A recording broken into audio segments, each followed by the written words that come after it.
আল্লাহ রাব্বুল আলামিন বলেন, ইয়া আইয়ুহাল্লাযীনা আমানু মা লাকুম ইযা ক্বিলা লাকুম ইনফিরু ফি সাবিলিল্লাহ ইসতাকালতুম ইলাল আরদি আরাদিতুম বিল হায়াতিদ দুনিয়া মিনাল আখিরাহ ফামা মাতাউল হায়াতিদ দুনিয়া ফিল আখিরাতি ইল্লা কলিল ইল্লা তাগফিরু ইউ'আযিবুকুম আযাবান আলীমা ওয়া ইয়াস্তাবদিল কওমান গায়রাকুম ওয়া লা তাদুররুহু শাইআন ওয়াল্লাহু আলা কুল্লি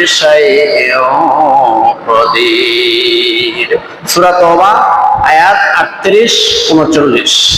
আল্লাহ রাব্বুল আলামিন বলে, ইয়া আইয়ুহাল্লাযীনা আমানু, হে ঈমানদার বন্ধুরা, মা লাকুম, তোমাদের কি হলো, তোমাদের কি অবস্থা হলো, ইযা ক্বিলা লাকুম ফিরু ফি সাবিলিল্লাহ, যখন তোমাদেরকে আল্লাহর পথে আহ্বান করা হয়, আল্লাহর দ্বীন কায়েম করার জন্য, আল্লাহর জমিনে আল্লাহর আইন, আল্লাহর বিধান কায়েম করার জন্য, আল্লাহর জমিনে আল্লাহর আইন প্রতিষ্ঠা করার জন্য যখন তোমাদেরকে ডাকা হয়, যখন আল্লাহর রাস্তায় লড়াই করার জন্য যখন তোমাদেরকে ডাকা হয়, ইসসাআলতুম ইলাল আরদি, তখন তোমরা জমিনের মধ্যে আঠার মতো লেগে থাকো।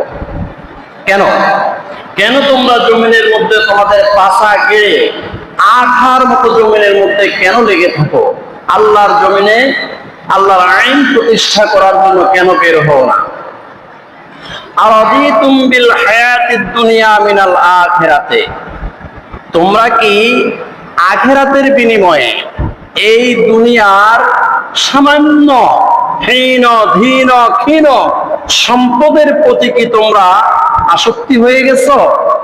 আখিরাতের যে জান্নাত, সে জান্নাতের সুফল, জান্নাতের সুখ শান্তির বিনিময়ে এই দুনিয়ার সামান্য হীন হায়াত, এই হীন সম্পদের প্রতি তোমরা কি সন্তুষ্ট হয়ে গেছো? ফামা মাতাউল হায়াতিদ দুনিয়া ফিল আখিরাতি ইল্লা কলিল। আল্লাহ পাক রব্বুল আলামিন বলেন, না, আখিরাতের জান্নাতের যে সুখ শান্তি, আখিরাতের যে জান্নাত, এই জান্নাতের আরাম আয়েশের তুলনায়, জান্নাতের সম্পদের তুলনায়